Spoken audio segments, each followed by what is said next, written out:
The transport shuttle hit the ground harder than anyone expected. Metal screamed against rock as the vessel carved a trench through purple grass that grew wild across Haven's Rest.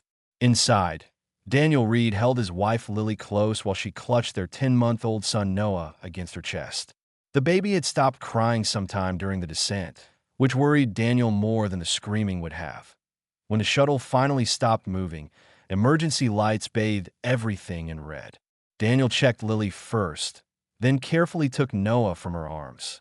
The baby blinked up at him with curious brown eyes, completely unaware that their colony ship had nearly torn itself apart in orbit above this strange world.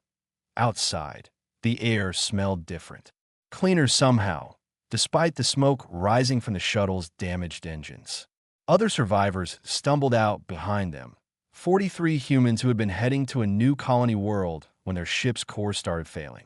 The emergency landing on Haven's Rest had saved their lives, but now they were stranded on a planet they knew nothing about that a creature approached from across the field. Daniel tensed, pulling Lily and Noah closer. The being stood upright on 2 legs, but had 6 arms covered in soft gray fur. Its face was gentle, with large dark eyes that seemed kind despite being so alien. "Please do not fear," the creature said in perfect English, its voice soft like wind through leaves. "I am called Whisper. I serve as director of this sanctuary. We detected your distress signal and guided your landing to this safe zone." "Sanctuary?" Lily asked, finding her voice despite her exhaustion. Whisper gestured with 4 of its 6 arms toward a cluster of buildings in the distance. Haven's Rest exists to protect endangered species from across the galaxy. We maintain habitats for creatures whose worlds have been destroyed or who face extinction. You are safe here while your ship receives repairs. The survivors were led to temporary housing within the sanctuary complex. The buildings were simple but clean, with beds that adjusted to human proportions and food synthesizers programmed with Earth recipes. Noah seemed fascinated by everything, reaching toward the glowing panels on the walls and giggling at the strange bird-like creatures that flew past the windows. 3 days passed. The sanctuary staff were kind, bringing supplies and checking on the humans regularly. Daniel and Lily explored the facility during the day while Noah napped. They saw creatures they had no names for, beings that swam through air instead of water, plants that sang in harmonies that made them want to cry. But something was wrong in one section of the sanctuary. Daniel noticed it first when they passed a large habitat surrounded by worried staff members. Through the transparent walls, he could see 4 small dragon-like creatures huddled in a corner. Their scales were pure white, almost glowing in the habitat's artificial light. They looked sick, their movements weak and slow. "What happened to them?"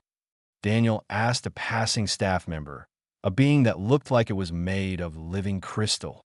"The albino cubs," the crystal being said sadly. "Their mother died protecting a medical transport from raiders 2 weeks ago. Since arriving here, they refuse to eat. We have tried everything, but they grow weaker each day.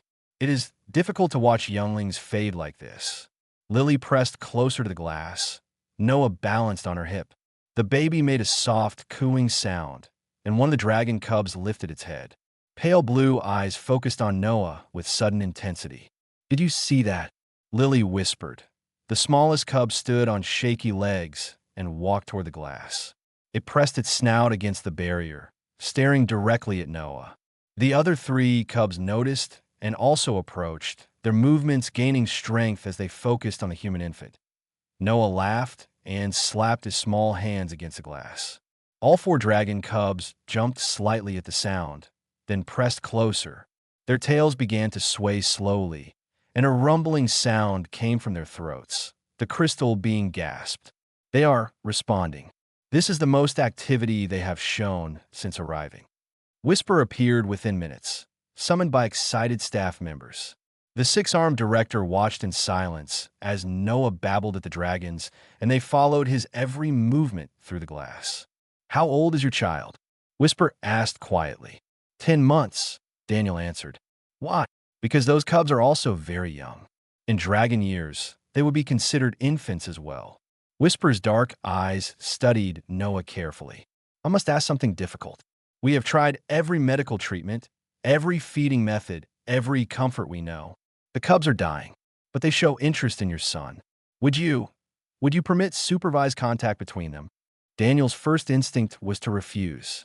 Let his baby near alien dragons? But Lily was watching the cubs, seeing how their eyes tracked Noah with desperate hope. They're just babies too, Lily said softly. Scared babies who lost their mother. We would ensure complete safety, Whisper promised. Barriers, medical staff present. Any sign of danger, and we remove your son immediately. Daniel looked at Noah, who was still giggling at the dragons.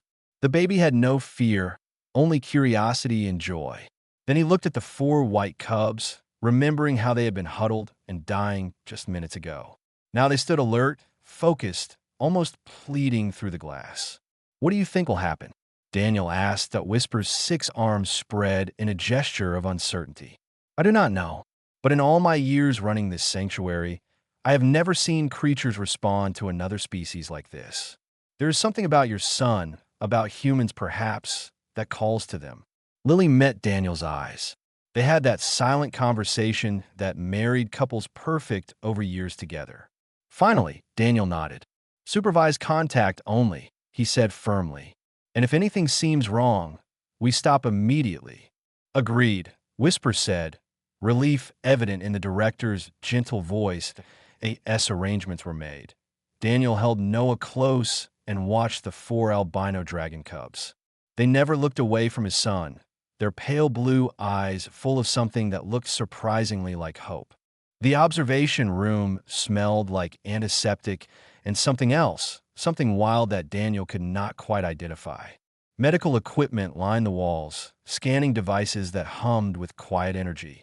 Through a thick, transparent barrier, the 4 albino dragon cubs waited in their habitat, their white scales catching the light like fresh snow.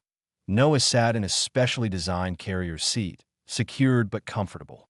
He seemed more interested in chewing on his own fingers than the elaborate safety preparations happening around him.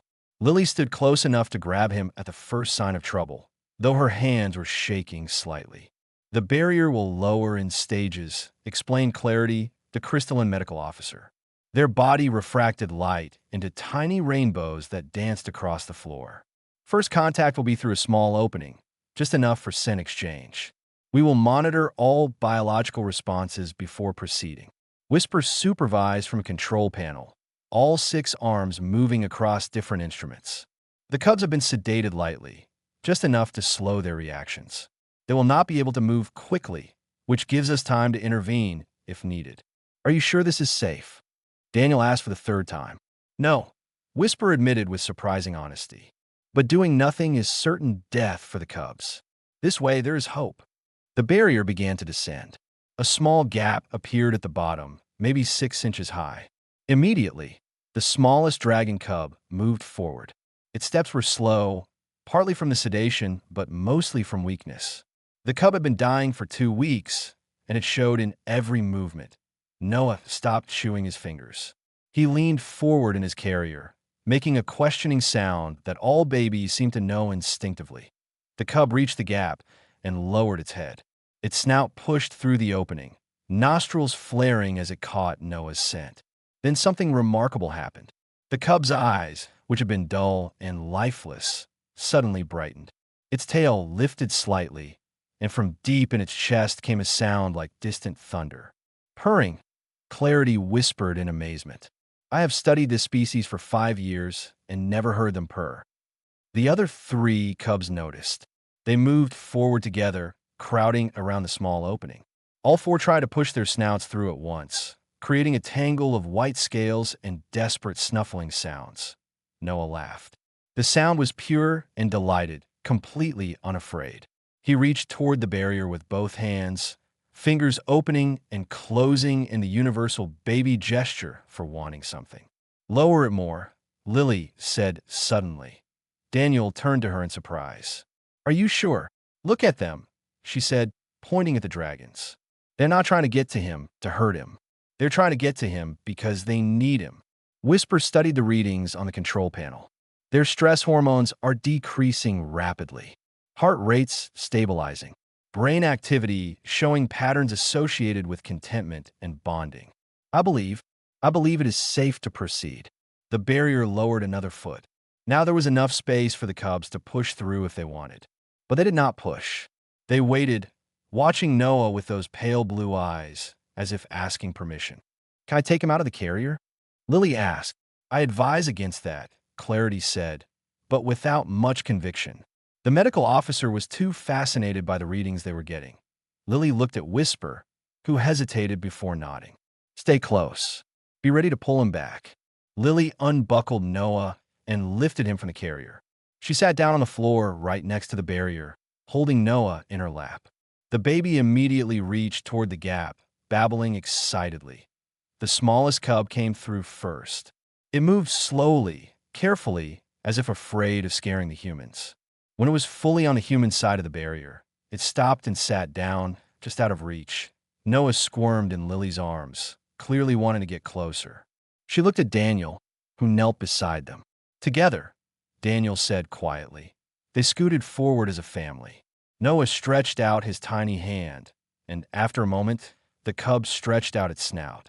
They met in the middle. Noah's fingers touched the cub's scales. They were warm and smooth, not cold like Daniel had expected. Noah patted the dragon's nose gently, the way babies pat everything, with more enthusiasm than coordination. The cub closed its eyes and leaned into the touch.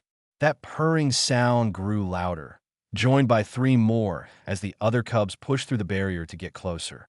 We should stop this, Clarity said, but made no move to actually stop anything. The four dragon cubs surrounded Noah carefully. They were each about the size of a large dog, and their white scales seemed to glow brighter now. The cub Noah had touched first pressed against his side. Noah grabbed a handful of the fur that grew along the dragon's neck and held on tight. Instead of pulling away or showing any sign of discomfort, the cub just settled closer. Its head rested near Noah's lap, and it made a sound that could only be described as a sigh of relief. The second cub approached from the other side. This one was slightly larger, with scales that held hints of blue in certain lights. It nuzzled against Noah's other side. The third and fourth cubs completed the circle, all four of them creating a protective barrier around the human infant. Noah looked around at all of them with wide eyes. Then he did something that made every adult in the room catch their breath. He spread his small arms as wide as they could go, as if trying to hug all four dragons at once. The cubs responded immediately, pressing closer but being incredibly gentle. They seemed to understand instinctively that Noah was fragile, that he needed protection rather than rough play. The bonding patterns are extraordinary, Clarity said, their voice filled with wonder. Their biological responses indicate they are recognizing Noah as family. Not food, not threat, not curiosity. Family. Whisper moved closer to the barrier, watching with all six arms clasped together. In 20 years of running this sanctuary, I have never seen anything like this. An alarm chimed softly. Daniel jumped, ready to grab Noah, but Clarity held up a calming hand. Just a feeding reminder. The cubs are due for another attempt at food. The medical officer paused. Although I doubt they will eat. They have refused every meal since arriving. Try now, Whisper suggested. While they are calm, a small door opened in the habitat wall, and a hover platform floated in carrying 4 bowls of nutrient-rich food. The smell was strong, like meat and minerals mixed together. The largest cub lifted its head from where it rested near Noah. It looked at the food, then back at Noah, as if asking permission. Noah, of course, had no idea what was happening. He just giggled and patted the cub's head. That seemed to be enough. The large cub stood and walked to the nearest bowl. It sniffed the food, then began to eat. Slowly at first, then with more enthusiasm, the other 3 cubs watched. The smallest one, still pressed against Noah's side, whined softly. Go on, Lily whispered, though she knew the cub could not understand her words. Go eat, little one. The small cub looked at Noah one more time, then carefully extracted itself and walked to a bowl. It began eating too. Within minutes, all 4 cubs were finishing their first meal in 2 weeks. Between bites, they kept glancing back at Noah, as if making sure he was still there. Clarity checked their instruments, And for the first time in days, the medical officer smiled. They are eating, actually eating and digesting. The food is not being rejected. I cannot believe it. Daniel wrapped his arm around Lily as they watched Noah sitting calmly among 4 alien dragons. Their son seemed completely at peace, occasionally reaching out to pat whichever cub came closest. "What have we gotten ourselves into?" Daniel asked quietly. Lily leaned her head on his shoulder. "Something wonderful, I think." 7 days changed everything. Noah spent 4 hours each morning in the dragon habitat now, and 4 more hours in the afternoon. The cubs, which the sanctuary staff had started calling Frost, Shimmer, Cloud, and Dawn based on the subtle color variations in their white scales, transformed from dying orphans into healthy younglings. They played, they ate, they grew stronger with each passing day. But they also grew more attached to Noah. Frost, the smallest cub, refused to sleep unless Noah's scent was nearby. The sanctuary staff had to take one of Noah's used blankets and place it in the habitat each night. Shimmer, the largest, positioned herself as a guardian, always placing her body between Noah and the habitat entrance. Cloud and Dawn were inseparable from each other and seemed determined to include Noah in their twin bond. Daniel watched his son pat Frost's nose while Shimmer curled protectively around both of them. It should have felt wrong, seeing a human baby surrounded by alien dragons. Instead, it felt strangely right. The attachment is deepening, Clarity explained during one of the daily medical checks. The crystalline being's body pulsed with different colors as they analyzed data. "My scans show the cubs are forming what we would classify as sibling bonds. They do not see Noah as a separate species. They see him as one of them." Lily adjusted Noah's position in her lap. "Is that dangerous?" "Unknown," Clarity admitted. "This has never been documented before. Dragons are incredibly selective about who they bond with. Most never bond outside their immediate blood family. Yet these 4 have chosen a human infant as their brother." Whisper entered the observation room, carrying data pads in 4 of their 6 arms. "We have a complication. The Galactic Council has sent observers to study this phenomenon. They arrive tomorrow." "What does that mean for Noah?" Daniel asked immediately. "I do not know," Whisper said honestly. "But I have worked with Council observers before. They will want extensive testing, documentation, possibly separation to establish control groups and variables." "No." The word came out harder than Daniel intended. "Noah is not a lab experiment." "I agree," Whisper said quickly, "but I am not sure we can stop them. This bonding between human and dragon is unprecedented. The Council will want to understand it, control it, possibly replicate it." Thunder rumbled outside. The sanctuary's weather prediction systems had warned of a major storm moving in from the eastern mountains. Already the sky was darkening, and wind whipped through the purple grass outside. Inside the habitat, the 4 cubs lifted their heads in unison. Their ears flattened against their skulls, and low whines started building in their throats. "They fear storms," Clarity explained. "It is common in young dragons who have lost parents. The thunder reminds them of their mother's death roar." Noah, who had been playing contentedly, suddenly started fussing. Within seconds, the fussing turned to crying. Not his normal hungry cry or tired cry, but something desperate and afraid. "What is wrong with him?" Lily checked Noah quickly, looking for injury or illness that Clarity's body flashed bright yellow. "Remarkable. His stress hormones are spiking in direct correlation with the cub's fear responses. He is feeling their distress." "That is impossible," Daniel said. "He is half a mile from them. How could he know they are upset?" The storm hit with sudden violence. Lightning cracked across the sky, and thunder shook the building's foundations. Emergency systems kicked in as power fluctuated throughout the sanctuary in the dragon habitat. All 4 cubs began crying out. It was a heartbreaking sound, high-pitched and desperate. They huddled together in the center of their space, trembling and calling for a mother who would never answer. Noah screamed. Not cried, screamed. It was a sound of pure distress that tore at every parental instinct Daniel and Lily possessed. "We have a problem," Whisper said, checking their datapad. The storm has damaged the habitat's environmental controls.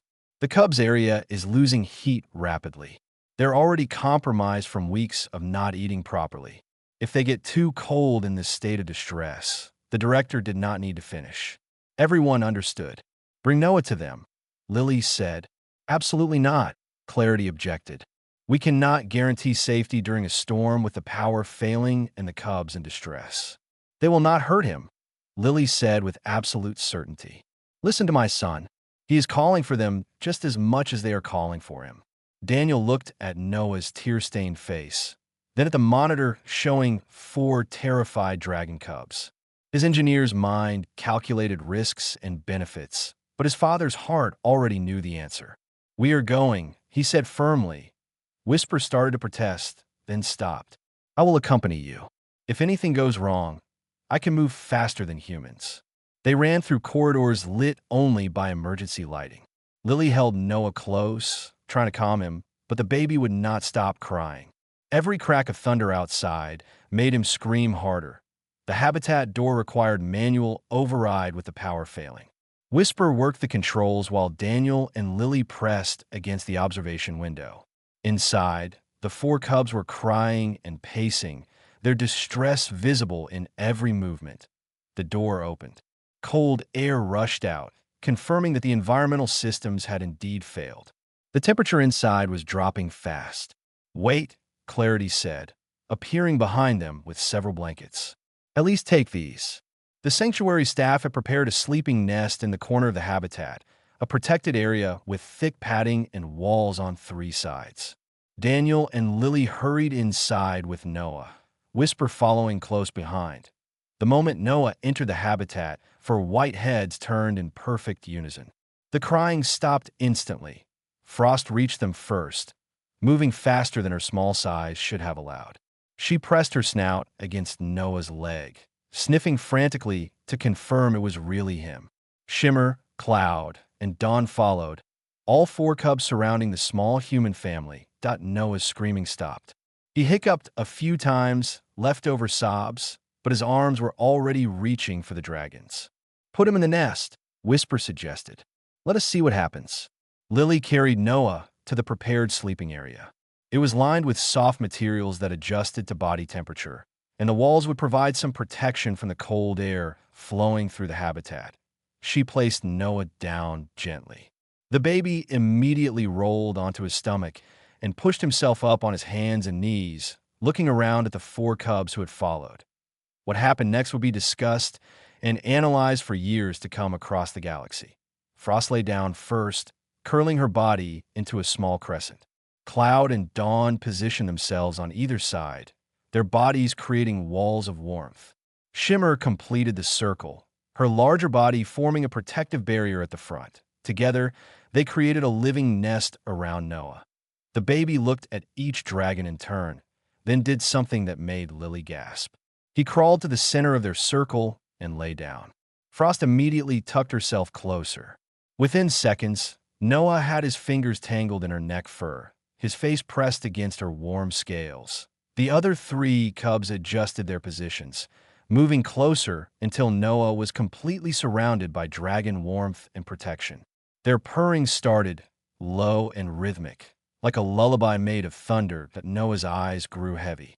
Within minutes, he was asleep, safer and warmer than he would have been anywhere else in the sanctuary.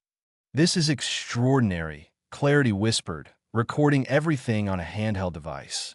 They have formed a protective pod. This is behavior dragons only show with their own blood offspring. Daniel and Lily stood watching, neither willing to leave. Whisper brought chairs, and they settled in for what would become a very long night. Outside, the storm raged. Inside, a human infant slept peacefully among 4 alien dragons who had chosen him as their family. Night settled over Haven's Rest like a blanket, but sleep avoided most of the sanctuary staff. Word had spread about the human infant spending the night with the dragon cubs, and nearly everyone found reasons to pass by the habitat observation windows. Daniel sat in an uncomfortable chair, his neck aching from the awkward angle, but he refused to look away from the monitors. On the screens, Noah slept peacefully in the center of 4 dragon cubs. The infrared cameras showed their combined body heat, creating a warm pocket despite the failing environmental controls. His temperature is perfect, Clarity reported quietly, checking their instruments every few minutes. The Cubs are regulating his environment better than our technology was managing. Lily dozed in the chair next to Daniel, jerking awake every time thunder rolled overhead. Each time, she would check the monitors first, see Noah sleeping safely, and force herself to relax again. Whisper had left to coordinate repairs on the environmental systems, but returned every hour to check on the unusual sleepover. Other staff members rotated through, watching in silent wonder. Around midnight, something changed. Frost lifted her head suddenly, her pale blue eyes opening wide. She looked around the habitat, as if searching for danger. Shimmer responded immediately, raising her own head and positioning herself more protectively over Noah. "What is wrong?" Daniel asked, sitting forward in his chair. "I do not detect any threats," Clarity said, scanning quickly. But the Cubs sensed something we do not. Cloud and Dawn stirred but did not wake fully. They adjusted their positions, tucking closer to Noah. The baby made a small sound in his sleep and gripped Frost's fur tighter. That seemed to satisfy whatever concern Frost had. She settled back down, resting her chin on Noah's shoulder. Shimmer remained alert for another few minutes before finally relaxing. "They are guarding him," Lily whispered in awe, taking shifts like trained soldiers. "Dragon protective instincts are among the strongest in the known galaxy," Clarity explained. "What we are witnessing is behavior normally reserved for a dragon's own eggs or newly hatched offspring. They perceive Noah as their clutchmate, someone they must protect with their lives if necessary." The storm continued its assault outside. Lightning painted the habitat in brief flashes of white light. Thunder followed, making the building shudder. But inside the dragon nest, Noah slept on, completely undisturbed. Hours passed. Daniel must have dozed off because he jerked awake to find pale dawn light filtering through the habitat's high windows. The storm had finally passed, leaving everything washed clean and quiet. "Look," Lily said softly, pointing at the main monitor. Noah was waking up. They could see his small body shifting, arms stretching in that way babies do when transitioning from sleep to wakefulness. But he did not cry or fuss like he usually did in the mornings. Instead, Noah opened his eyes and lay very still. 4 dragon cubs surrounded him, all still sleeping. Frost's head rested on his stomach. Shimmer's tail was draped across his legs. Cloud and Dawn were pressed against his sides, their breathing slow and deep. Daniel held his breath, wondering what Noah would do. Would he be frightened, waking up surrounded by alien creatures? Would he cry for his parents? Noah turned his head slowly, looking at each sleeping dragon face. His expression was pure wonder, the same look he got when he discovered something new and amazing. He stared at Frost's closed eyes, at the way her scales caught the morning light. Then he looked at Shimmer, at Cloud, at Dawn. "He is taking them in," Lily whispered, really seeing them for the first time in the daylight. Noah's face transformed into the biggest smile Daniel had ever seen on his son. It was a smile of recognition, of joy, of belonging. The baby slowly lifted one hand and gently patted Frost's snout. Frost's eyes opened immediately. She looked at Noah, and her tail began to wag slowly. The movement stirred Shimmer, who lifted her head and blinked sleepily at the human infant. Noah giggled. The sound was soft and delighted, completely unafraid. That giggle woke Cloud and Dawn. They both raised their heads at the same time, looking at Noah with identical expressions of concern, as if checking to make sure he was all right. Then Noah did something that made every observer's breath catch in their throats. He spread his small arms as wide as they would go, just like he had done during that first contact. But this time, there was something different in the gesture. It was not just reaching or grabbing. It was an embrace, an attempt to hug all 4 of them at once despite his tiny size. The 4 dragon cubs responded instantly. Frost pressed her face against Noah's chest. Shimmer lowered her head so Noah's arm could drape across her neck. Cloud and Dawn both moved closer, their snouts nuzzling against him gently. Noah laughed again, pure joy bubbling out of him. He patted each dragon in turn, his baby babble filling the habitat with happy sounds. "Oh my," a new voice said from behind Daniel and Lily. They turned to find an elderly dragon standing in the observation room. She was massive, easily 3 times the size of an adult human, with scales that shimmered like polished silver. Age showed in the weathering of those scales, in the wisdom in her ancient eyes. Whisper entered behind her, all 6 arms spread in a gesture of deep respect. "This is ancient Silver, council elder and speaker for the dragon nations. I came as soon as I heard," Silver said, her voice like distant bells. "I had to see with my own eyes if the reports were true.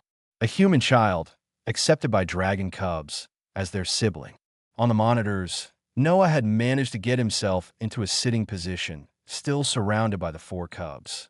He was playing with Frost's ears now, fascinated by how they twitched and moved. Ancient Silver watched in silence for a long moment. Then she made a sound deep in her throat, a resonance that vibrated through the walls. That on the monitor, all 4 cubs lifted their heads. They looked toward the observation window, though they could not see through the one-way glass. Then they did something unexpected. They stood up, forming a protective square around Noah, and lowered their heads in a gesture of respect. "They hear me," Silver explained, "and they're showing me that Noah is under their protection. They're declaring him as one of their own, asking me to acknowledge their claim." "Will you?" Lily asked quietly. Silver turned her ancient gaze to the human parents. "Do you understand what this means? If I acknowledge their bond, Noah becomes dragonkin in the eyes of our people. He will carry responsibilities as well as protections. The cubs will consider him their brother for the rest of their long lives, and dragon siblings never abandon each other." "How long do dragons live?" Daniel asked. "These cubs will likely see their 1000th year," Silver said simply. "They will outlive you, your children, your children's children. Yet they will remember Noah, honor the bond formed here. Is that what you want for your son?" Daniel and Lily looked at each other. They did not need words. They had watched their son transform from an infant who screamed in the night to a child who slept peacefully among dragons. They had seen 4 dying cubs become healthy younglings again because of Noah's presence. "Yes," they said together. Ancient Silver nodded slowly. She turned back to the monitors where Noah was now trying to climb onto Shimmer's back, giggling as the larger cub carefully helped him up. "Then I will perform the recognition ceremony this evening. Spread the word through the sanctuary. Tonight, we witness something the galaxy has not seen in 1,000 generations. Tonight, a human becomes dragonkin." The sun continued, rising over Haven's Rest. In a habitat, Noah rode on Shimmer's back while Frost, Cloud, and Dawn played around them. The baby's laughter mixed with dragon purring created a song of joy that echoed through the sanctuary. Daniel pulled Lily close, and together they watched their son become part of something ancient and beautiful and completely unprecedented in galactic history. The sanctuary's central courtyard had been transformed. Beings from dozens of species gathered in respectful silence, creating a circle around a raised platform where ancient Silver stood waiting. The silver dragon scales caught the setting sun, throwing rainbow reflections across the assembled crowd. Daniel held Noah in his arms, feeling the weight of hundreds of alien eyes watching them.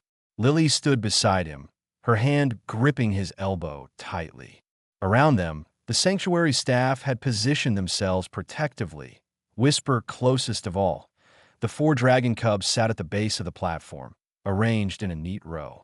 They had been groomed until their white scales gleamed, and someone had woven flowers from Haven's Rest into their neck fur. Frost kept looking back at Noah, making small worried sounds whenever she could not see him clearly. "Peace, little one," Ancient Silver said gently to Frost. "Your brother comes now." A path opened through the crowd. Whisper gestured for Daniel and Lily to follow. They walked slowly toward the platform, Noah looking around with wide, curious eyes at all the strange beings gathered to watch. When they reached the platform, Silver lowered her massive head to Noah's level. The baby reached out immediately and patted her snout, just like he patted the cubs, and a ripple of surprise sounds moved through the crowd.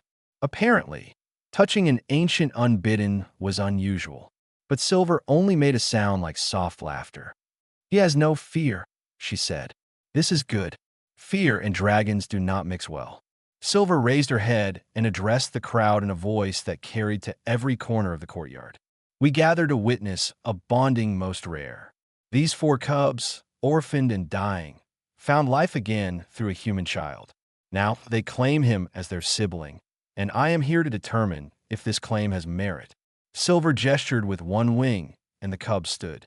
They climbed the platform steps carefully, moving to form a circle around Noah.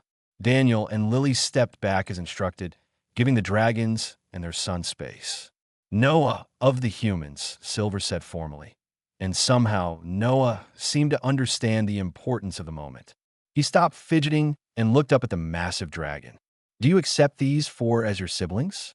Will you share their joy and their sorrow, their triumphs and their failures, for all the days of your life?" Noah, of course, could not answer with words. But he looked at each cub in turn: Frost, Shimmer, Cloud, Dawn. Then he spread his small arms wide in that gesture that had become his signature, tried to embrace all of them at once. The cubs moved as one, pressing close to Noah in response. Their purring started, building into a resonance that seemed to make the very air vibrate. "The cubs have answered," Silver said. "Now I ask them, do you accept this human as your brother? Will you protect him, honor him, stand with him against any threat for all the days of his life?" 4 dragon heads raised in unison.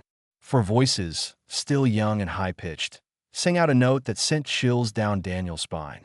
It was a promise, a vow, a declaration of absolute loyalty. Ancient Silver closed her eyes, and when she opened them again, they glowed with an inner light. Then, by the ancient laws of dragonkind, by the bonds forged in hardship and sealed in trust, I declare Noah of the humans to be dragonkin. Let all who witness carry this truth. These 5 are siblings, now and forever. Silver touched her snout to Noah's forehead. Light flared, bright and brief. When it faded, Noah had a small mark on his skin, barely visible, shaped like a dragon scale. "The mark will fade to invisible within days," Silver explained to Daniel and Lily. "But it will always be there, recognizable to any dragon who knows to look for it. Your son carries our protection now." Frost immediately pressed against Noah, checking him over to make sure the ceremony had not hurt him. Noah giggled and grabbed her ears, tugging gently. The other 3 cubs joined a reunion, all 4 trying to touch Noah at once. The crowd began to disperse, conversations starting up in dozens of languages. But a group of 5 beings in formal council robes remained, watching with expressions that ranged from fascination to concern. Ancient Silver, the leader said, stepping forward. He was tall and thin, with skin that seemed to shift colors. "I am Professor Keen, head of the Council's Xenobiology Research Division. We must discuss the implications of this bonding." "Must we?" Silver asked, her tone deceptively mild. "This is unprecedented," Professor Keen continued, gesturing to Noah and the cubs. "We need to study this bond, understand how it formed, potentially replicate it. The applications for interspecies cooperation could be revolutionary." "Study," Lily repeated, her voice cold. "You mean experiment on my son?" "Not experiments, exactly," one of the other council members said quickly. "Just observations, scans, perhaps some controlled separation to establish baseline responses." "No," Daniel's voice cut through their words like a blade. "Noah is not a research subject." "But you do not understand," Professor Keen insisted. "This could change everything we know about cross-species bonding. We could create bridges between civilizations that have been separate for millennia, at the cost of traumatizing an infant and 4 cubs who have already lost everything." Whisper stepped forward, all 6 arms crossed. "I will not allow it." "You may not have a choice," another council member said. "The greater good requires understanding this phenomenon. We can obtain authorization from the council to take custody of all 5 subjects." A sound like rolling thunder filled the courtyard. Ancient Silver had risen to her full height, wings spread wide. Every dragon in the sanctuary responded, their calls creating a symphony of warning. "You will not," Silver said, her voice shaking the ground beneath their feet. I have declared these 5 to be siblings. Dragon law is absolute in this matter. Any attempt to separate them will be considered an act of war against the dragon nations. Professor Keen went very pale. Ancient Silver, surely we can discuss this reasonably. There is nothing to discuss. Silver lowered her head until she was eye level with the professor. The bonding happened naturally, without interference or intention. It cannot be replicated by force or study. It exists because a human child showed compassion to dying cubs, and they recognized in him a kindred spirit. That is not something you can recreate in a laboratory. But how can you be sure? Keen asked desperately. Because I am old enough to remember the last time this happened, Silver said softly. The courtyard went completely silent. 3,000 years ago, a human explorer found a dragon egg abandoned in a cave. She kept it warm through a blizzard, sang to it when it hatched frightened and alone. That dragon lived for 2,000 years, and every day she spoke of the human sister who saved her life. Silver looked at Noah, who was playing tug with Frost using a piece of fabric. This is not science. This is something deeper, something your instruments cannot measure. Humans possess a gift for connection that transcends species barriers. They find family where others see only aliens. You cannot study this gift into existence. Professor Keen and his team looked at each other uncertainly. Finally, Keen nodded. We will report your position to the council, but they may not accept it. Then they may try to take these children from their home, Silver said calmly, and discover what happens when you threaten dragonkin. She paused. I suggest you recommend they do not try. The council observers left, their robes swishing in agitation. As soon as they were gone, Silver seemed to shrink slightly, the aggressive posture fading. Forgive my theatrics, she said to Daniel and Lily, but some truths are better delivered with force. You meant what you said? Lily asked. About protecting Noah. Every word. Silver looked at the 4 cubs surrounding Noah. These younglings chose your son as their brother. In doing so, they placed him under the protection of every dragon in the galaxy. The council will not risk war over research, no matter how curious they are. Noah yawned widely, the excitement of the day catching up with him. Frost noticed immediately and lay down, making a nest of her body. Noah crawled into the curve of her stomach and closed his eyes. Shimmer, Cloud, and Dawn arranged themselves around Frost and Noah, creating their protective circle once again. Within moments, all 5 were sleeping peacefully. Daniel felt tension he had not realized he was carrying finally released from his shoulders. Thank you, he said to Ancient Silver. Thank Noah, Silver replied. He reminded us all that family is not defined by species or blood, but by love and loyalty. That is a lesson the galaxy needed to learn again. 3 months after the recognition ceremony, Haven's Rest had settled into a new normal. The damaged colony ship had been repaired enough for basic function, but the human survivors had voted to stay on the sanctuary world while full repairs continued. Nobody wanted to take Noah away from his dragon siblings, and watching the bond between species had given the colonists a new purpose. Daniel stood in the expanded habitat that now served as a shared living space for both human and dragon families.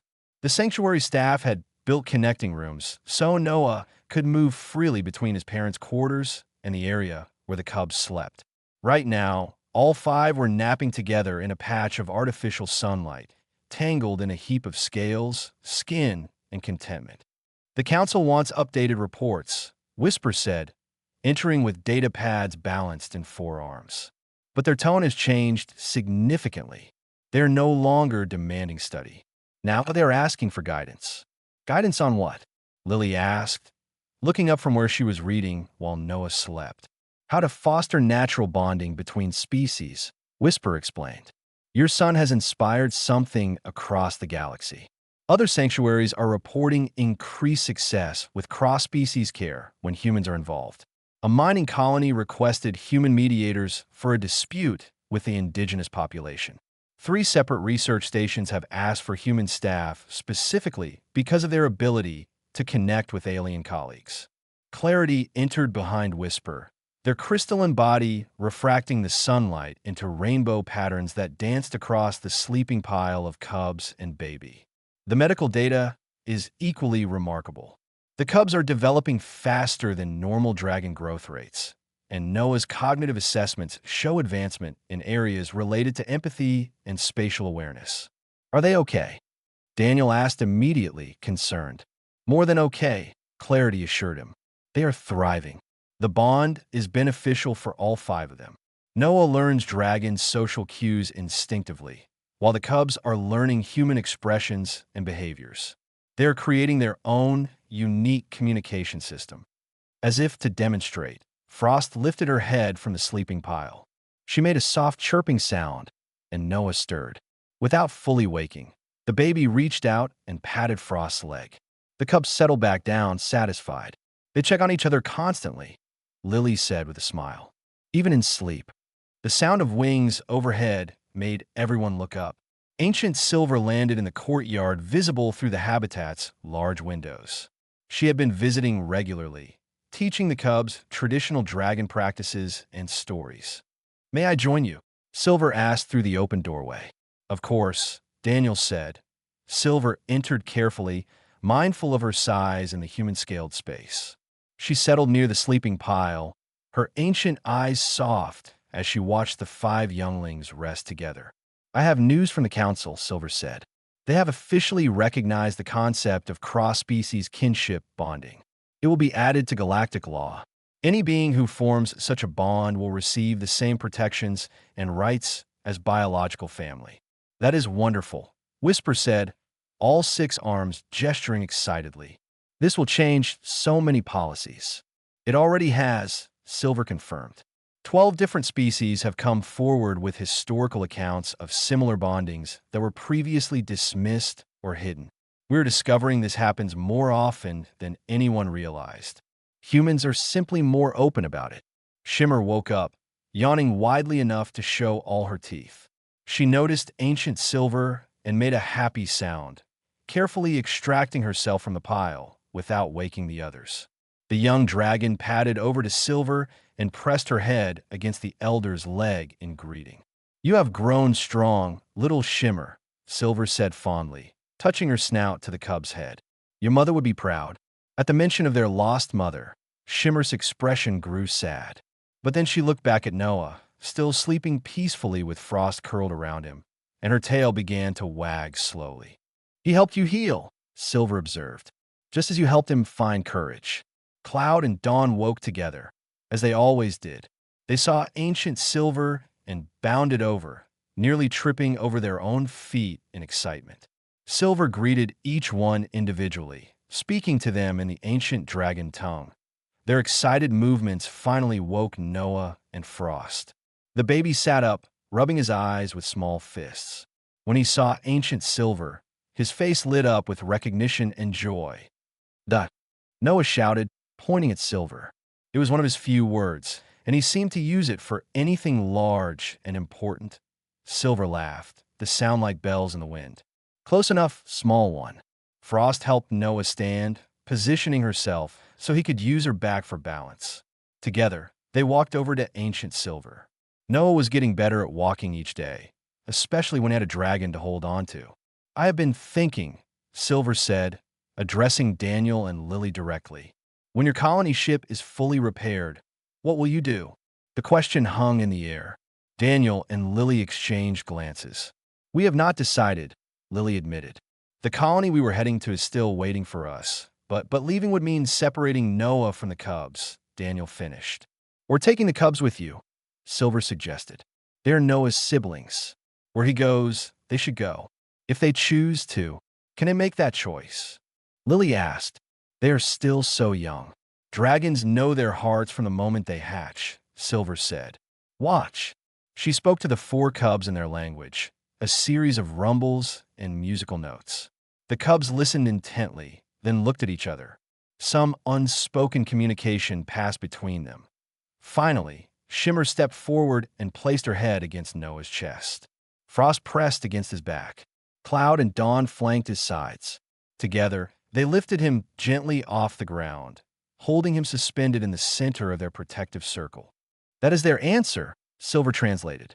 When Noah goes, they go. They are his guardians, his siblings, his family. Distance and destination matter nothing. Only the bond matters. Noah giggled, completely comfortable being held by 4 dragons. He reached out and managed to touch all 4 of them at once, his small arms stretched wide in that gesture that had become their symbol. Then I guess we have 4 more passengers for the colony ship, Daniel said, his voice thick with emotion. The council will provide resources, Silver promised. Habitat equipment, food supplies, medical support. They see this bonding as valuable, something to be nurtured and protected. You will have everything you need to raise all 5 children together. Whisper stepped forward. Haven's Rest will miss them, but I think it is right. These 5 should grow up together, in a place where they can build a new future. Professor Keen appeared in the doorway, looking sheepish. May I enter? Silver nodded permission. The professor had visited several times since the ceremony, each visit less demanding and more humble than the last.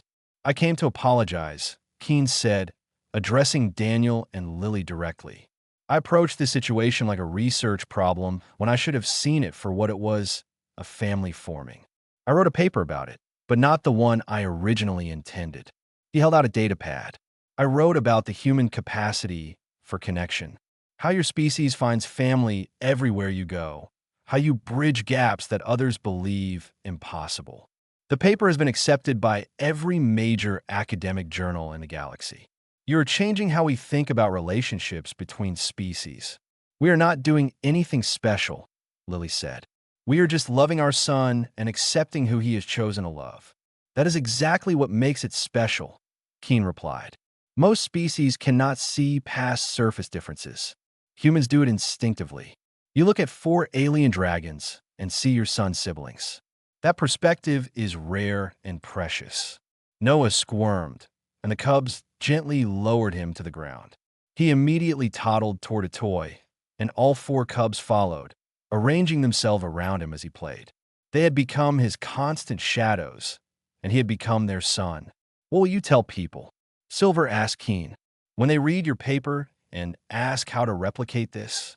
Keen smiled, and for the first time, it looked genuine. I will tell them the truth. You cannot force connection. You cannot mandate family. You can only create conditions where beings feel safe enough to open their hearts, and then step back and let nature work. He looked at Noah, now laughing as Frost gently tugged on his shirt in play. I will tell them to watch humans. Learn from how they approach the unknown with curiosity instead of fear, how they offer kindness before judgment. That is the secret, if there is one. The sun set over Haven's Rest, painting the sky in shades of purple and gold. In a habitat, 5 younglings played together, their laughter and purring mixing into a song of pure joy. Daniel pulled Lily close, watching their son ride on Shimmer's back while Frost, Cloud, and Dawn chased them in circles. Tomorrow would bring new challenges, decisions about the future, questions about how to raise a human child alongside 4 dragons. But tonight, they simply watched their family play. You know what the amazing thing is? Lily said softly. A few months ago, I would have been terrified by all of this. Now I cannot imagine our lives any other way. That is the human gift, Ancient Silver said, overhearing. Adaptation, acceptance, the ability to find home in the strangest places. Your son will grow up never knowing that species differences should matter, and his siblings will carry that lesson for the next 1,000 years. Noah's laughter rang out as Frost accidentally tickled him with her tail.